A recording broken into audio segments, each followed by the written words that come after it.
What's up, you guys? It's Layla Lynn, and I'm back with a new video. In this video, I want to give an update on the D4VD case in the unaliving of Celeste Rivas, and I also want to talk about his video notes from arrest. I mentioned before in a previous video that I would come back and do an analysis on that video because that video is very crucial when it comes to kind of like unwinding.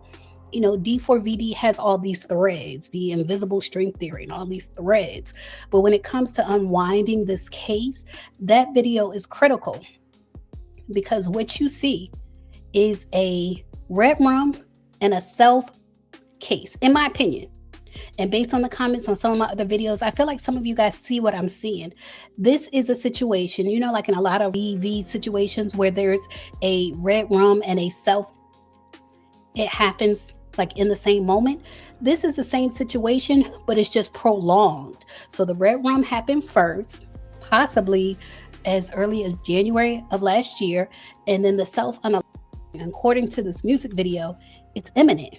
It's imminent. So people are reporting, people on the internet, as people who don't want to give other people credit say, people on the internet are saying that the attorney in the case, Beth Silverman, that she wants a body, that she's bloodthirsty. She is like eye for eye, two for two, body for body. She wants a DP in this case. And with that, we have to look back at his art and see that this was always set up to be a MS, a red rum, and then a self. So we're going to get into that in this video, but first let's start with the most recent news. TMZ is reporting D4VD likely to be indicted in Celeste Rivas' red rum case. And this is being presented as new news, but it's not necessarily, it's almost like common sense. But they're reporting singer D4VD will likely face red rum charges for the unaliving of Celeste Rivas. And that's because the grand jury that's hearing the case will be asked to hand down an indictment. There was a report last month that the grand jury was an investigative grand jury, a grand jury that helps authorities gather evidence, but not one that indicts. An investigative grand jury can be useful to subpoena and then force uncooperative witnesses to testify. Our sources say, however, the grand jury that has been hearing witnesses in the Celeste Rivas red rum case is actually one that will vote on indictments, and multiple sources tell TMZ that authorities, including prosecutor Beth Silverman, believe that D4VD was involved in the passing of Celeste Rivas. D4VD's day-to-day manager, Robert Morgenroth, testified for several days. It sounds like they may have been trying to exhaust him. You know how some people only tell the truth when they are exhausted?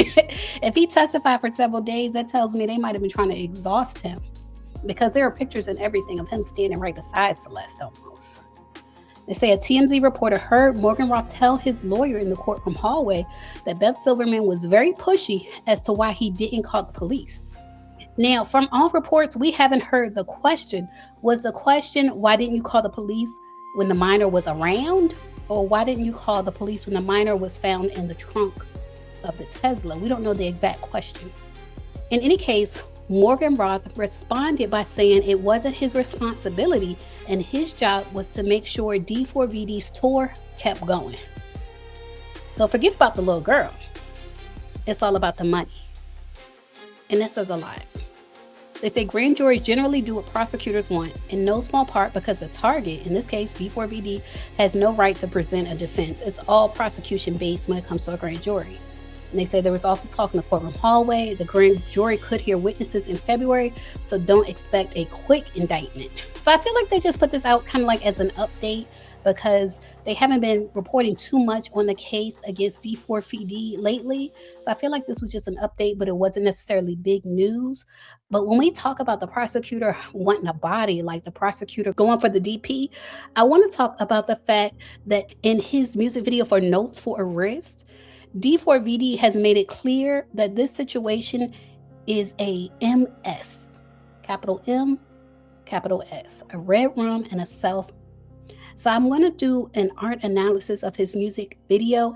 I did the same thing for his One Last Dance music video and for his cover of the Withered Marquescence Deluxe album. He puts it all out there. Now, legally, I don't know if they're going to be able to bring his art, if you can call it art. I don't know if they're going to be able to bring his art, his music into the courtroom. But in any case, it's all out there. And so I want to break down this music video. If you haven't seen it, these are like sketches from it. I don't like to put his actual images in my videos. So I made these AI sketches from it. And so the first scene starts off with a man who is passed away. Now, I know you're looking at this and this person looks like they're alive, they're crying and everything, but I'm telling you, this person has passed away. They're sitting in a room by themselves in a chair next to a window, but that room is the afterlife. I'm telling you this from my analysis. This is just what I get. And this is based on my opinion. I feel like this is a person who was not alive. And then it switches scenes to the version of D4VD that is alive. So he's on the sofa and he's talking about breaking it off with his girlfriend, and you see paper, like notes all around him. And the name of the song again is Notes from a Wrist. And so when we talk about wrist, you know, it brings you in the mindset of self. And so these are like the lyrics are the notes from his self. And so you see the girl there, the lookalike for Celeste. You see her in the video. Now he does the same thing he does on the Marquesans album. Well, he'll have one version of him front and center, and then in the background he'll have other versions of him and a woman who appears to be Celeste in the background. And so you can see he's showing that at one point, you know, they're snuggled up on the sofa, you know, watching TV or whatever. At another point, they're in the corner arguing, like they do everything, like it's an up and down relationship. And then he also shows scenes where he is looking in the mirror.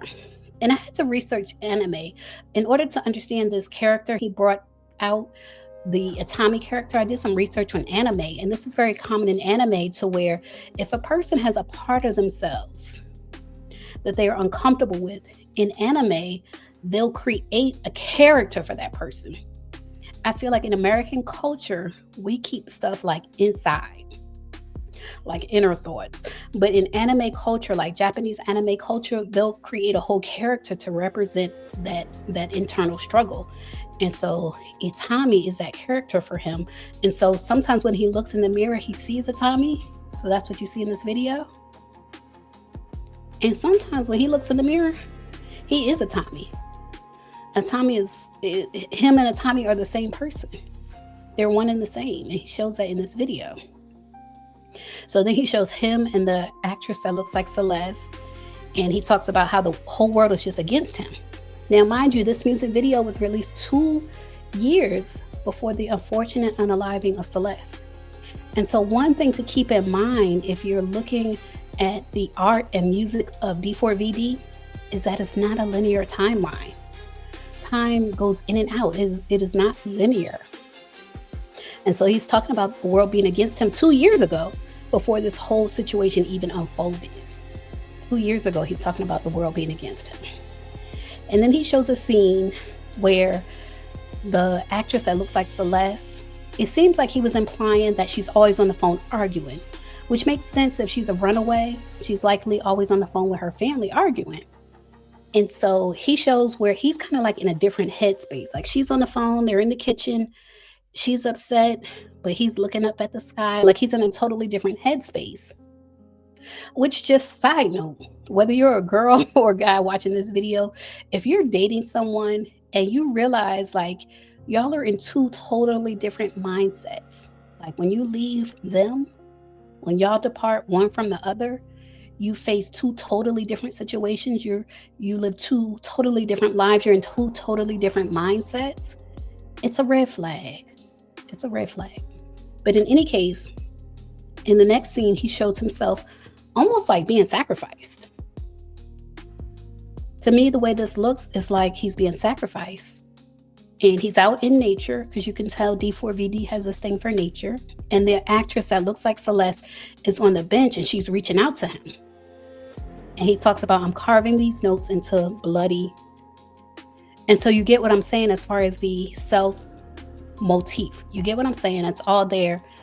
It's all there. Another thing that's there is how his personality is like fragmented. So you see how there are 4 Davids going up into the sky. Not just one, there are 4. And I feel like this represents like his 4 different personalities. I don't know if he's schizophrenic, like if he has multiple personality disorder, but it seems as if he sees himself as multiple people. And in this image, they're all unalive. And then also the body language, to me, in his music videos, whenever he shows himself being unalived or what have you, it's really Celeste.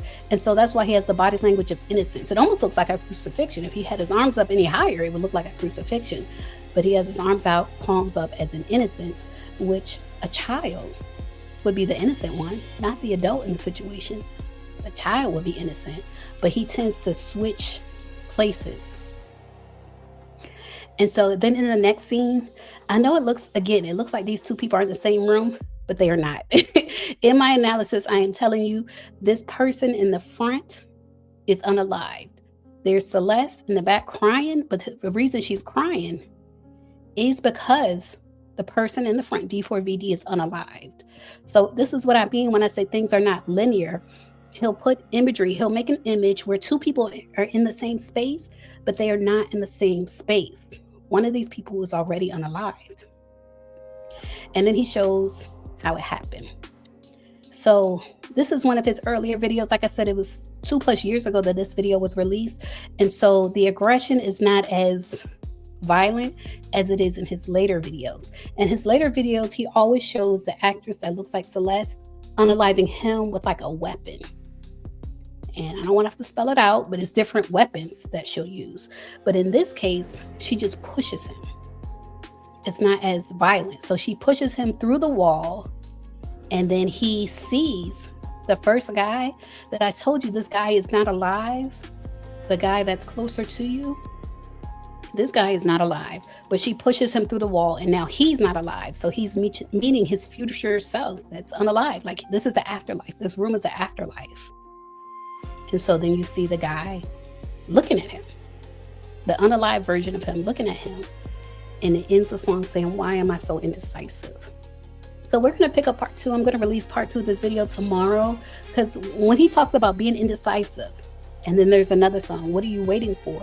It's all about like doing the deed, committing the actual offense. I'm going to get into that in the next video, but I just want to tell you guys, when it comes to the prosecutor allegedly wanting the DP penalty and stuff like that, we don't know if we're going to get that far. We don't know if we're going to get that far. We don't know if he's actually going to go through with what he has shown us in his artwork.